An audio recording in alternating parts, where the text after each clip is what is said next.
नमस्कार दोस्तों, मैं हूं रणवीर ट्यूबर और आज हम बात करने वाले हैं एमसीयू की लेटेस्ट एनिमेशन सीरीज एक्समैन 97 के थर्ड एपिसोड के बारे में। तो चलिए शुरू करते हैं। थर्ड एपिसोड का टाइटल है फायर मेड फ्लैश। तो पहले सीन में ही हमें दिखाया जाता है कि जो नई जीन ग्रे आई है वो बेड पर लेटी हुई है और उसकी हालात बहुत ख़राब है। बीस्ट उसकी जांच कर रहा होता है और पुरानी जीन ग्रे और बाकी सभी एक्समैन वहाँ ये सब देख रहे होते हैं। तब पुरानी जीन ग्रे नई वाली जीन के हाथ को पकड़ती है और उसके ब्रेन को स्कैन करने लग जाती है। उसे दिखता है कि इसका माइंड बहुत ही ज़्यादा अनसर्टेन है और उसमें काफ़ी वेग मेमोरीज हैं, जैसे कि वो कल ही जन्मी है और उसको अपनी ही लाइफ की मेमोरीज की झलक देखने को मिलती है, जैसे कि एक्समैन के साथ उसका लड़ना, स्कॉट से उसकी शादी, उसका फिनिक्स फोर्स के साथ जुड़ना। पुरानी जीन ग्रे बोलती है कि इसके अंदर बहुत पेन और कन्फ्यूज़न है और उसे एक लैब दिखाई देती है और वो लैब में जीन भागती हुई दिखती है और वो बहुत अकेली पड़ चुकी है और उसका एक ही पर्पज़ है, एक घर, जहाँ उसे एक्समैन का ही घर दिखता है और वहाँ उसका एक्समैन से पिछले एपिसोड में मिलना दिखाया जाता है। और तभी पुरानी वाली जीन ग्रे जो ये सब अपनी पावर से देख रही होती, उसके माथे पर एक रेड कलर का डायमंड का निशान चमकने लगता है और उसे कोई विलन का चेहरा दिखने लगता है, जिससे वो डर जाती है। तभी स्कॉट उससे पूछता है कि क्या तुम ठीक हो? तो जीन बोलती है कि मैं ठीक हूँ, पर ये नई जीन ग्रे कौन है ये अभी भी रहस्य है, मैं इसका सही से पता नहीं लगा पाई। तो मॉर्फ एक सुझाव देता है कि ये और कंफ्यूजिंग हो जाएगा, तो हम इस मिस्ट्री गर्ल को जो बेड में लेटी है इसे जीन डो बोलेंगे। तभी बीस्ट अपनी इन्वेस्टिगेशन के बाद बताता है कि तुम सब चौंकने वाले हो, क्योंकि जो जीन ग्रे बेड पर लेटी है वही असली जीन ग्रे है। तो वुल्वरिन बोलता है कि तुम्हारा क्या मतलब है? तो बीस्ट बताता है कि उसने गामा रे की मदद से दोनों जीन के जेनेटिक्स की जांच की है और दोनों की सेलुलर लेवल पर कार्बन डेटिंग भी कर ली है।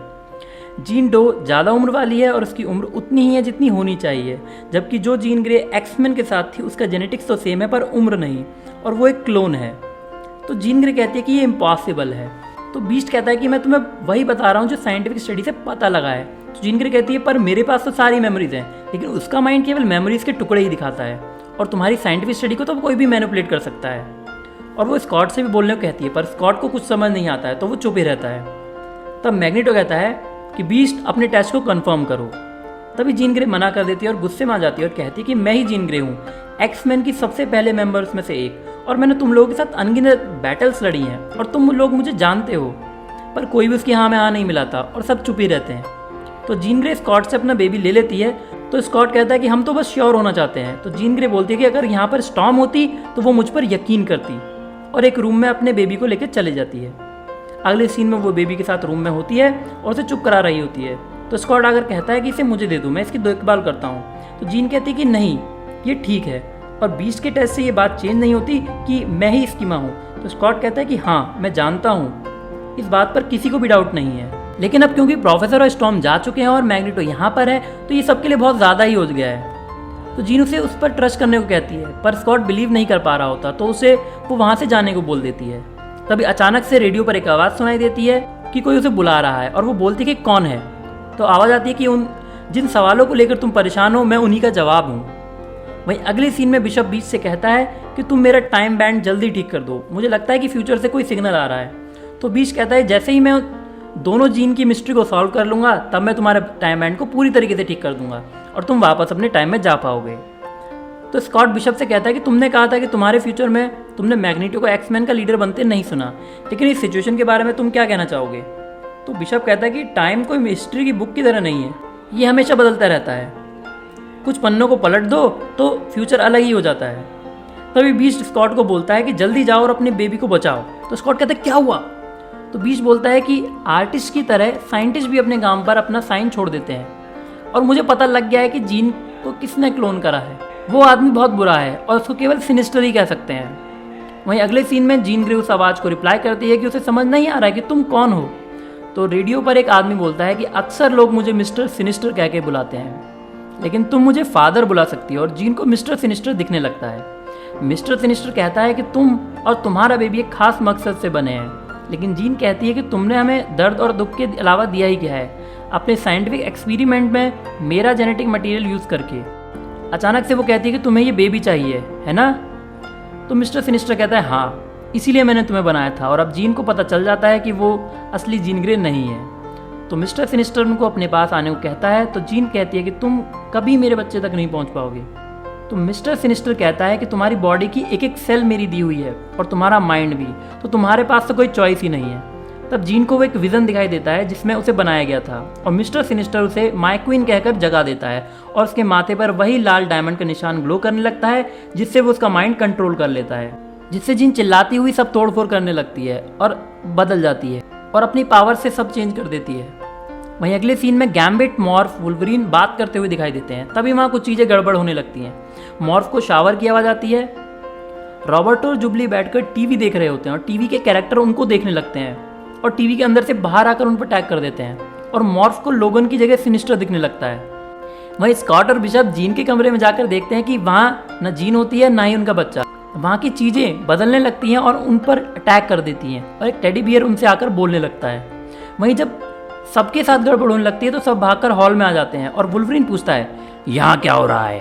तो मॉर्फ कहता है कि क्या तुम्हें अभी तक नहीं समझ में आया, हम लोग नरक में हैं। तभी उनके पैरों के नीचे जमीन खिसक जाती है और सब नीचे गिरने लगते हैं और उन्हें बहुत सारे राक्षस दिखने लगते हैं। तभी बीस्ट कहता है कि मैं समझ गया हूँ कि ये सब मिस्टर सिनिस्टर कर रहा है, पर वो इतनी ज़्यादा पावर कैसे यूज़ कर रहा है ये समझ में नहीं आ रहा। और स्कॉट कहता है कि ये वो क्लोन कर रही है, वो हमारी रियलिटी के साथ छेड़छाड़ कर रही है और सारे एक्समैन उन राक्षसों से लड़ने लगते हैं और बिशप स्कॉट की पावर को एब्जॉर्ब करता है और उसको रिफ्लेक्ट करके सब राक्षसों को एक ही बार में मार देता है।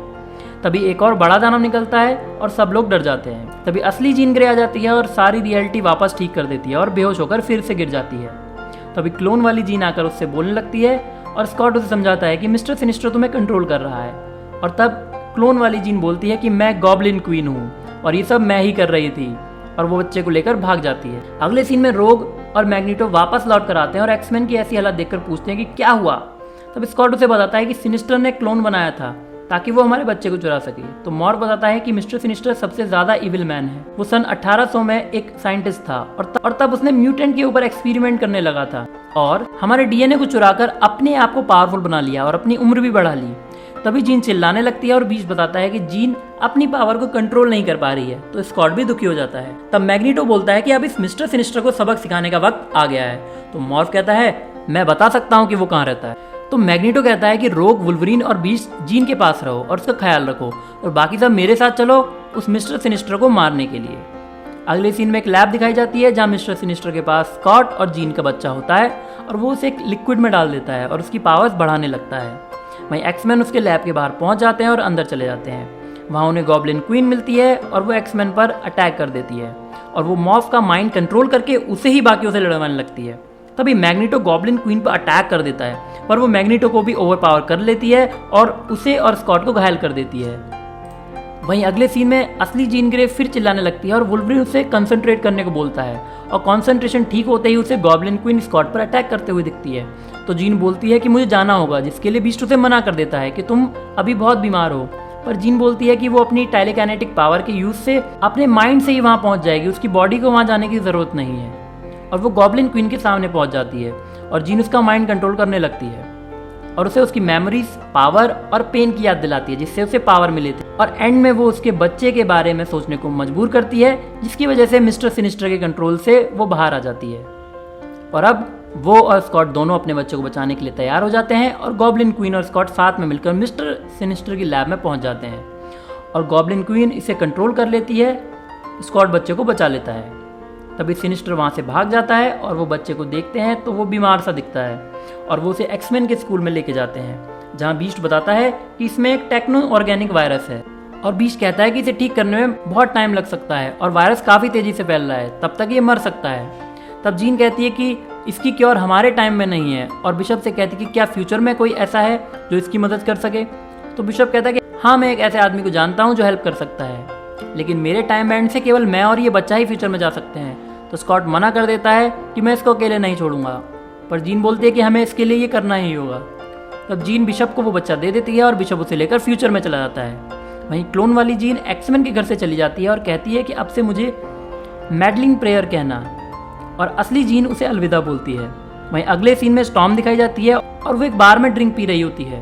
तो एक आदमी आता है और कहता है कि मैं तुम्हारी पावर्स को वापस लाने में मदद कर सकता हूँ और यहीं ये एपिसोड खत्म हो जाता है। तो फ्रेंड्स, आपको एक्समैन 97 का थर्ड एपिसोड कैसा लगा कमेंट्स में ज़रूर बताना और अगर आपको ये वीडियो पसंद आई हो तो लाइक और सब्सक्राइब करना मत भूलना। Thank you for watching this video और अगले वीडियो में जल्दी ही मिलेंगे। तब तक के लिए बी हैप्पी, बी हेल्दी और एंटरटेनमेंट के लिए जुड़े रहिए रन बी ट्यूबर से।